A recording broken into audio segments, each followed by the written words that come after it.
Well, thank you for coming on a Sunday. Obviously, we're here to update you on something we don't obviously want to have to talk about or ever have to face, but we have.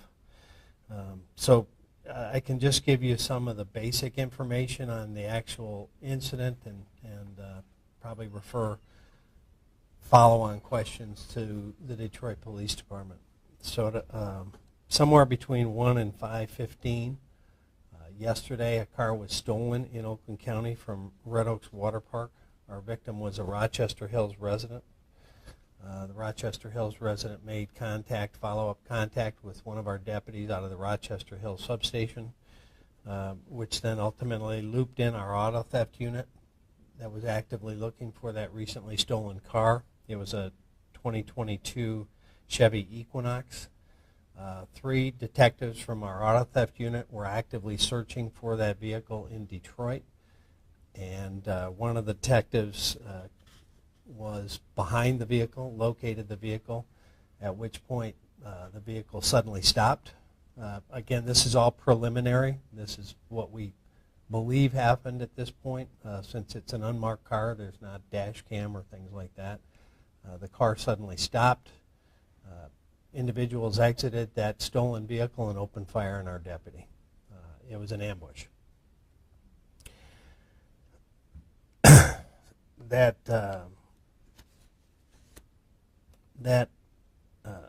obviously triggered a whole bunch of things. The deputy was struck in the head, struck in the chest, the torso area. At 22:50, the officer down call went out, and obviously Detroit Police and MSP flooded the area very quickly. I'd like to thank and commend them for that. Chief White called me within minutes. Detroit Police and MSP helped set up a hard perimeter, and within that perimeter, 3 individuals were taken into custody. So again, anything further on that will probably come from DPD. But again, I'd like to thank DPD and MSP for their assistance in this terrible moment for us. Now the focus of this for us at this point, obviously in addition to getting justice from the criminal justice system, is how we support a family that's and an agency that's been crushed. You know, things like this are soul crushing. And you know, this family has a 5, a 4, and a 1-year-old with another child on the way. So our mission is to be there for them. So I guess, you know, a lot of people are calling and saying, what can they do? So the first thing they can do, if they, like I, believe in prayers, they can pray for the family and for our agency and the community. Secondly, you know, oftentimes there's offers to financially support a family. Obviously, a family of 4 babies and now a young widow is going to have a lot of financial holes. So we have a charity called Mission Oakland. If anyone wants to contribute to the family, they can contribute, write a check, or send a check, or any kind of donation to Mission Oakland, which is a licensed charity. 100% of that will go to the family without any fees or deductions like you get on GoFundMe. So just put in the memo that it's for Deputy Recklings, and 100% of that will go to the family. In addition to supporting the family, you know, support our team, the Sheriff's Office. You know, it's been a challenge, been a stretch. And, you know, looking in the face of our people and seeing their pain, it's been tough on them. You know, we lost Deputy Overall, then we had COVID, then we had Oxford, then a lot of the same people went to MSU, and then they were at the splash pad, and now this. And it kind of, it's like a boxer. You wonder how many punches they can get and still stay standing. But you know, first thing I would say is I'm super proud of our people, the way they have stayed standing, the way they have showed up and continue to do amazing things every day. But we need to support them. I said after the splash pad that we need more resources for the community at large and mental health resources. But we need it in public safety. Peer-to-peer programs are vastly underfunded across this country. We know that in the last couple years, line-of-duty deaths have been terrible. Ambushes are up dramatic. Now we have another example of that. And the one thing that most people don't realize is officer-involved suicides outstripped the number of line-of-duty deaths the last couple of years. So the pressure on law enforcement, on public safety in general, is huge, and it's taking its toll. And we need resources, and that falls at the appropriators. So whether you're a federal appropriator, whether you're a state appropriator, or I'm calling on the county commission and the county executive's office to have an emergency appropriation to add one full-time peer-to-peer person to our staff. We have one now, and we obtained that one when I cut a different position that we actually needed because I felt a peer-to-peer was so important. But having only one to deal with what this agency has dealt with and to be able to do the kind of work that they're doing for an almost 1,500 person agency is vastly under-resourced. So that's how some of the governments and government officials that have called and said anything they can do to support, that would be one thing they could do. Make some appropriations for peer-to-peer programs and support the men and women of public safety that are dealing with these things. And that list that I gave you, mind you, those are big events. Every day they're dealing with other events. Multiple fatalities in car accidents that we've dealt with in the last 7 days. A child investigation where the child died from abuse. They see these things every day, and you can't unsee them. And so we need to resource them with support to help them process that. So that's what people can do for public safety. In terms of talking about Deputy Reckling, the family wanted you all to hear from people that worked with him who knew him what he was like, how big a hole he'll have left in his family, of course, and obviously, but also in our agency and in the community. So he had been working extensively at the Rochester Hills substation and just had recently moved over to the auto theft unit. But this comes from the substation commander. Detective Brad Reckling was one of the best deputies and detectives I've ever worked with. He was one of the hardest working cops I knew. He will be missed dearly by me and many others. He personally touched so many with his larger-than-life personality. Brad was on Rochester Hills patrol prior to him coming to our detective bureau there, and there was a bank robbery that some thought was unsolvable. Brad spent hours researching the vehicle and ended up finding it on sale on Facebook Marketplace and ended up breaking the case wide open. And that was just one example of Brad's work ethic. From one of his coworkers, Deputy Nicholas Bohan, Brad was always there to lend a helping hand. He loved his family more than anything. He was a great cop, but even a better friend and father and husband. From Deputy Nathan Rogers, Brad and I grew up in this department together, from working in the jail to studying for promotions to enduring and graduating from the academy together. Brad was one of the most selfless colleagues and one of the most dedicated husbands I've ever seen to Jackie and the best father to his girls. There's no other way to describe him other than just the best person. Deputy Matthew Morrison. Brad was a loving husband, father, and amazing friend. He loved the outdoors. He was an amazing fisherman, loved to hunt, and enjoyed growing his farm and raising animals. Brad spent several months remodeling his home, giving his wife and 3 girls the best place to call home. Anyone who knew Brad knows it doesn't take long for him to start cracking jokes and get him laughing. He was a great worker, an amazing friend who would do anything for anyone. He was a prime example of what great parent, husband, and friends means, and he's loved by many and will be truly missed.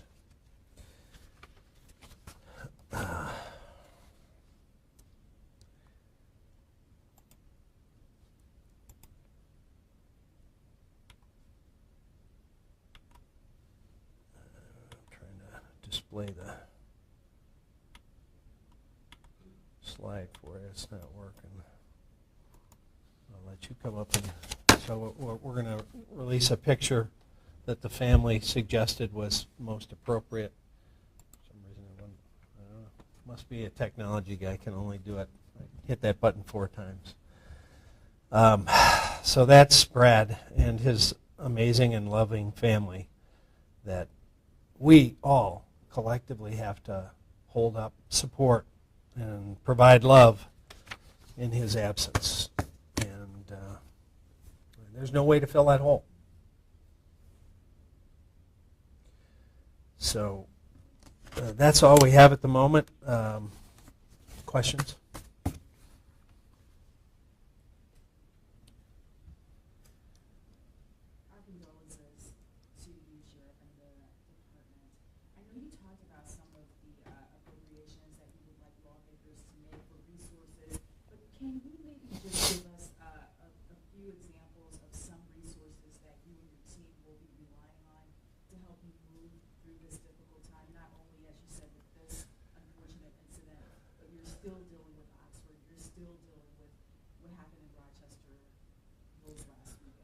Yeah, I mean, we flew in a couple of specialists who are an amazing team that help debrief public safety and military from crisis situations like what we just had at the Rochester Hills splash pad. They left on Saturday. And there's no money in our budget for that, but we flew them in. I hope and presume the county will pay for that. But one way or another, we'll get it taken care of. We've already been in contact with them. You know, you can just see in the face and the eyes of our people how soul-crushing this is. And, you know, a lot of people say healing. I don't think the victims of Oxford or the victims of MSU or the victims of the splash pad or the victims we see every day heal. They learn how to process, how to put one foot in front of the other and keep moving forward. And our people that deal with all of that every day need that same process. And they need a healthy way to offload some of that, because in the moment we're trained to, you know, suck it up, push it down, keep going, deal with what's in front of you, and that's what you have to do. But after that situation in the critical moment resolves itself, you have to give them the support and help and process to work through that. And that comes with resources. You know, I've been in this profession a very long time, and it used to be, hey, it's part of the job, get back out there. And we know that doesn't work in the military or in public safety. And the suicide numbers that you see are reflective of that. But there's so many other things that are reflective of that. And we need resources. You know, the federal government, the state government, and the county government's number one job is to protect its community. And I think right at that list needs to be support and protect the people that protect the community. Sheriff, what can you tell us about the crime that was taking place? Okay, so we know that the car that was stolen was located in Detroit. Right. Is this a part of a bigger operation? Is it too early? Yeah, it's too early to know if it's part of anything bigger. They were doing what they do, being good detectives, running down a lead on a car that had recently been stolen and trying to locate it. You know, they do that every day. And lots of times they'll find a car abandoned and they call for a tow truck. In this situation, it turned out not to be that at all. And that's the other thing about this job. You don't know what day will become that day. And again, they get out of bed and suit up and they go off to work. And that's part of the stresses that's on them every day. You know, a lot of people will say, well, they didn't really do anything today. But if they answered 5 alarm calls and 2 bad PI accidents, all of that is inside of them. All that stress, all that adrenaline, all of that actuating what goes on in your body, your system, your fight and flight, all of those things dump chemicals into your body, create stresses. And it's no wonder that, you know, so many people in public safety die shortly after they retire because their bodies have been just wore to the edge from their career. So, long answer to your question, but we don't know at this point if this is a bigger auto theft ring or just, you know, they picked that car that day. Was he alone when this happened, or was he with a fellow deputy? There were 2 other detectives. They were in their own cars. They were in the area looking for the car. He came on it first. They pulled up, and I saw him, you know. How long was he with the department? 9 years.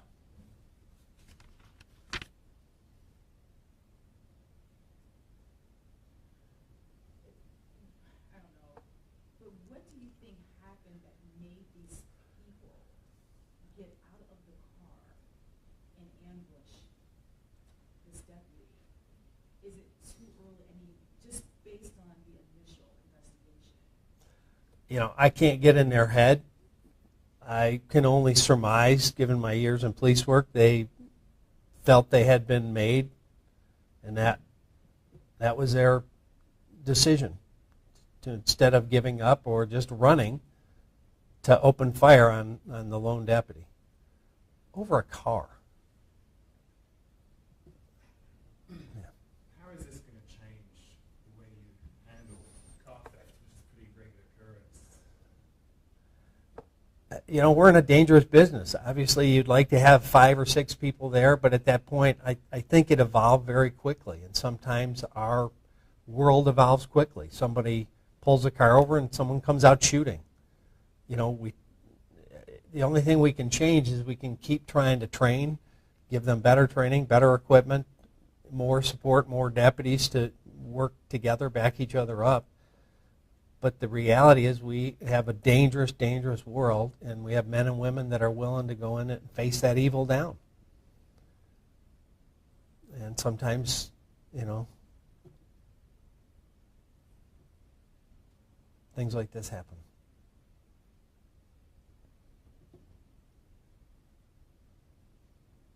Anybody else? You guys? Anybody? Thank you.